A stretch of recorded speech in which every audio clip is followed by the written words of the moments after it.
আসসালামু আলাইকুম। আজকে আপনাদের দেখাবো রাইস কুকারের বডি চেঞ্জ। এই বডিটার সমস্যা, এটার না, সরি, এটার সমস্যা ছিল। এটা চেঞ্জ করে আমরা এটা লাগাবো।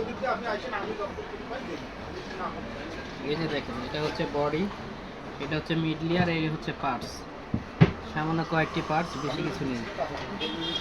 এটাই হচ্ছে রাইস কুকার, যে আমরা মনে করি কতই না কিছু আছে এবং কত কঠিন জিনিস, কিন্তু কিছুই নাই। এই বডিটাই এখানে লাগাবো।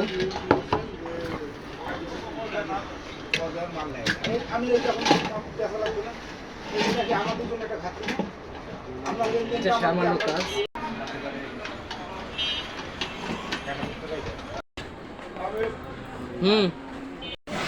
এই যে কমপ্লিট।